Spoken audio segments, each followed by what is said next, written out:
함께 말씀 보시겠습니다. 신명기 16장 18절부터 17장 13절까지 말씀입니다. 신명기 16장 18절에서 17장 13절까지 말씀입니다. 신명기 16장 18절에서부터 17장 13절까지 말씀입니다. 한 절씩 교독하겠습니다.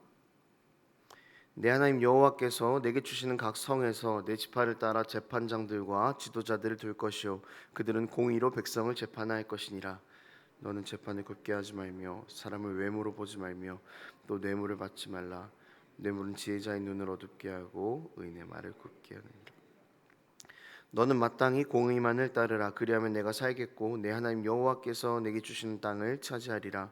네 하나님 여호와를 위하여 쌓은 제단 곁에 어떤 나무로든지 아세라상을 세우지 말며 자기를 위하여 주상을 세우지 말라. 네 하나님 여호와께서 미워하시느니라. 흠이나 악질이 있는 소와 양은 아무것도 네 하나님 여호와께 드리지 말지니 이는 네 하나님 여호와께 가정한 것이 됩니다.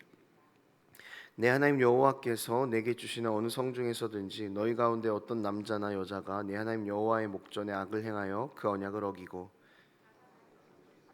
그것에게 절하며 내가 명령하지 아니한 이럴 성신에게 절한다 하자. 그것이 내게 알려짐으로 내가 듣거든 자세히 조사해 볼지니 만일 그 일과 말이 확실하여 이스라엘 중에 이런 가증한 일을 행함이 있으면 그 남자나 여자를 돌로 쳐 죽이되 죽일 자를 두 사람이나 세 사람의 증언으로 죽일 것이요 한 사람의 증언으로는 죽이지 말 것이며 이런 자를 죽이기 위하여는 증인이 먼저 그에게 손을 댈 후에 뭇 백성이 손을 댈지니라. 너는 이와 같이 하여 너희 중에서 악을 제할지니라. 내 성중에서 서로 피를 흘렸거나 다투었거나 구타하였거나 서로 간에 고소하여 내가 판결하기 어려운 일이 생기거든 너는 일어나 내 하나님 여호와께서 택하실 곳으로 올라가서 당시 재판장에게 나아서 물으라. 그리하면 그들이 어떻게 판결할지를 내게 가르치리니 여호와께서 택하신 곳에서 그들이 내게 보이는 판결의 뜻대로 내가 행하되 그들이 내게 가르치는 대로 삼가 행할 것이니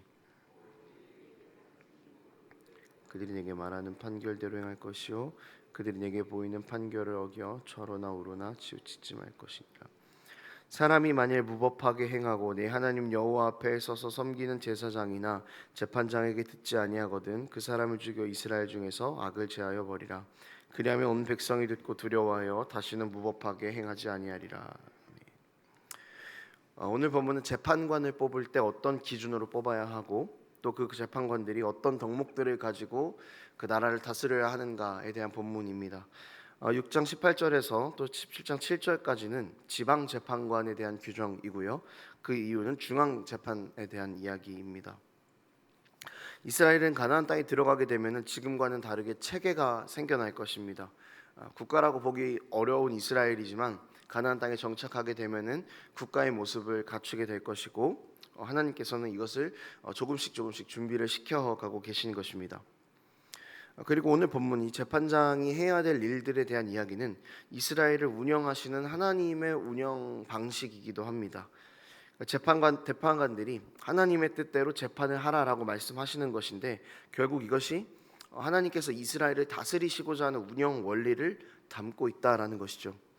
오늘 본문을 통해서 우리가 살펴보고자 하는 것은 하나님께서 원하시는 우리 삶의 모습입니다.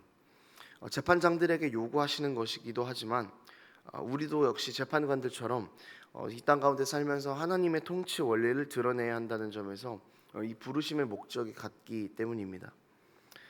말씀을 통해서 다시 한번 우리를 세워가는 그런 시간이 되었으면 좋겠습니다. 첫째는 공의로워야 합니다. 재판장들이 해야 할 초반부를 읽다 보면은요 가장 두드러지는 단어가 있죠. 18절에 보면은 내 하나님 여호와께서 내게 주시는 각 성에서 내 지파를 따라 재판장들과 지도자를 둘 것이고 그들은 공의로 백성을 재판하라라고 말씀하십니다. 그리고 20절에서도 공의만을 따르라라고 이렇게 재판관들에게 공의를 강조하고 있습니다. 공정하라는 것입니다. 공정하게 재판을 하라라는 것이죠. 이 공정함에 대한 표현으로서 뒤이어가는 설명에 판결을 제대로 하고 그 사람의 외모에 따라서 심판하지 말고 또 뇌물을 받지 말라라는 것이 내용입니다. 그리고 그 사람의 잘잘못을 따질 때 편견을 주어서 왜곡할 만한 것들은 다 금한다라는 그런 이야기겠죠.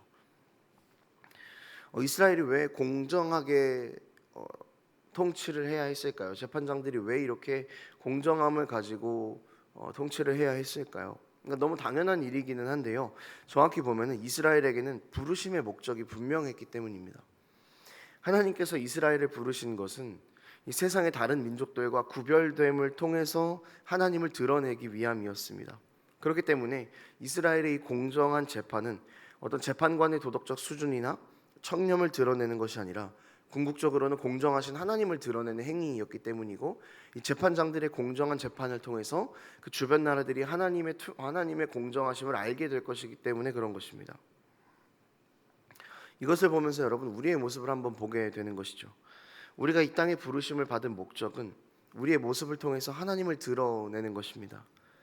하나님께서 우리에게 원하시는 모습도 이런 하나님의 성품이 반영된 모습이 아닐까 싶습니다.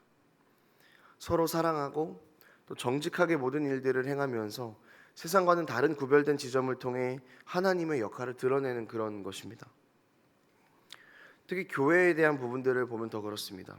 우리 모습을 보면은 과연 이 교회 안에서 이루어지고 있는 모습들을 통해서 하나님이 드러나실 수 있을까에 대한 의문을 우리가 늘 가져야 하는 것이죠.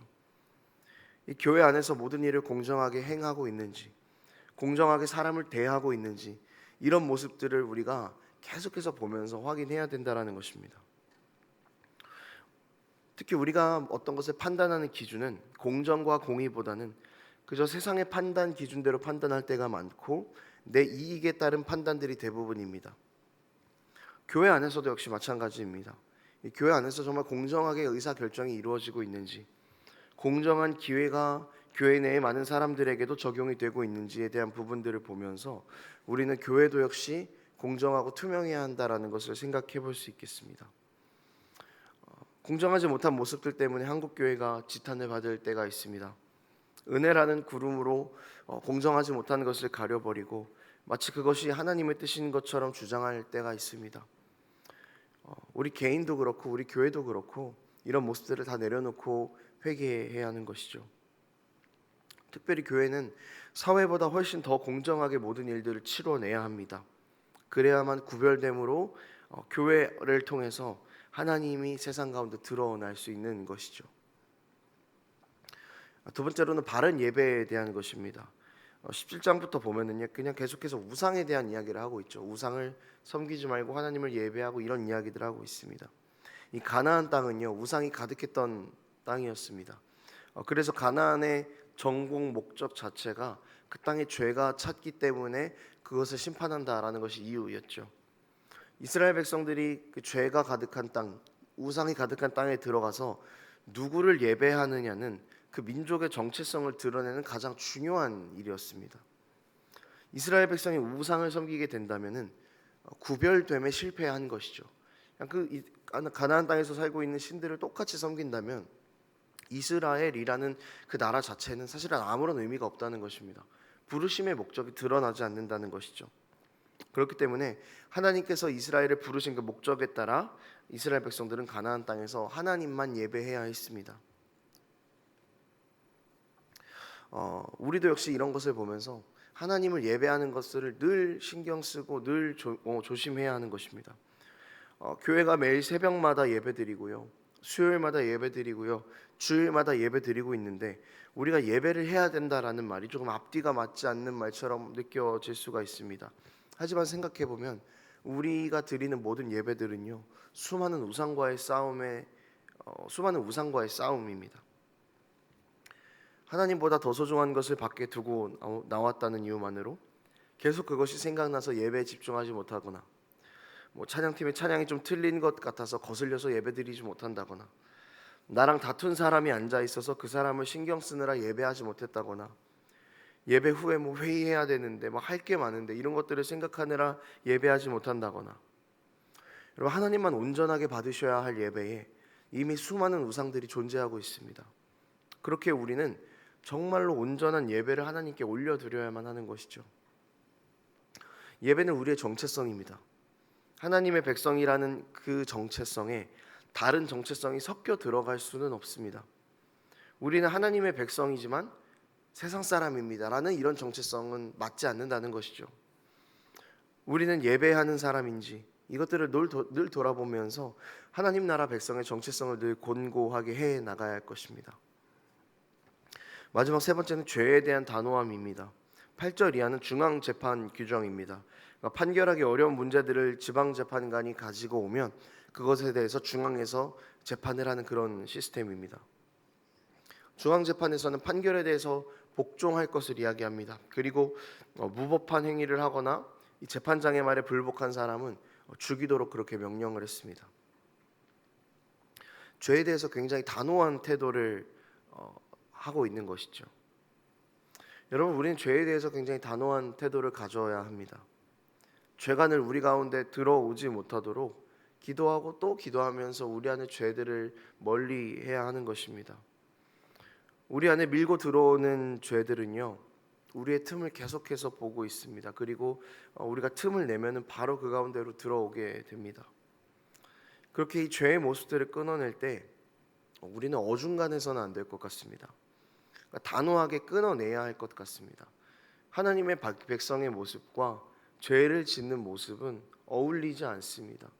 그러니까 우리가 이 어울리지 않는 모습을 가지고 살아가고 있는지 먼저 점검해야 할 것이고, 우리가 죄가 우리 가운데 들어오지 못하도록 우리는 그 죄에 대해서 늘 엄중해야 할 것입니다. 이 정도 하면 되겠지, 이 정도 하면 하나님 기뻐하시겠지가 아니라 이 모든 것들을 완전하게 밀어내고 온전하고 순전하게 하나님만 섬기고 하나님만 예배하고 죄를 밀어내는 그런 우리의 모습이 되어야 할 것입니다. 말씀을 정리하겠습니다. 오늘 세 가지를 나눴습니다. 우리는 공정해야 한다 이야기했고요, 또 바른 예배를 드려야 한다라고 이야기했고, 죄에 대한 단호함에 대해서 이야기를 나눴습니다. 서로 다른 세 가지의 주제를 이야기했지만요, 사실 이 세 가지의 목적은 분명합니다. 우리가 세상에서 구별됨으로 하나님을 드러내는 것입니다. 여러분, 우리가 하는 모든 행동들은요, 세상 가운데에서 하나님을 비추는 거울이라는 것을 명심해야 합니다. 때로는 어려움이 있고 유혹이 있어도 늘 세상 앞에서 정직하게 행하고 하나님을 예배하는 것을 통해서 하나님만 우리 삶의 주인이시라는 것을 드러내고, 죄를 멀리하고 죄를 끊어내므로 세상과 또한 구별됨으로 이 세상 가운데 선한 영향력을 끼치는 그런 여러분들의 삶이 되기를 축원합니다. 함께 기도하겠습니다. 하나님 아버지, 여전히 우리는 연약하지만 그래도 주님께서 우리를 세상 가운데로 부르셨음을 믿습니다. 주님, 세상 가운데 우리를 부르셔서 구별됨을 통하여 하나님을 드러내라고 우리를 부르셨는데, 주님, 여전히 우리는 연약한 모습으로 세상 가운데에서 살아갈 때가 덜어 있는 것 같습니다. 주님, 우리 말씀을 통하여서 다시 한번 주님 앞으로 갑니다. 우리가 세상의 것들을 멀리하고 세상과 구별됨으로 하나님을 드러낼 수 있는 그리스도의 백성으로 살아갈 수 있도록 하나님 도와주시옵소서. 이스라엘 백성이 가나안 땅에서 살면서 우상을 섬기는 문제들과 늘 예배하는 문제들과 판결하는 문제들에 대해서 부딪혔지만, 주님, 우리도 다시 한번 이 말씀을 교훈 삼아서 세상 가운데에서 온전하고 순전한 그리스도인으로 넘어지지 않을 수 있도록 하나님 우리를 늘 붙잡아 주시옵소서. 감사드립니다. 예수님 이름으로 기도합니다. 아멘.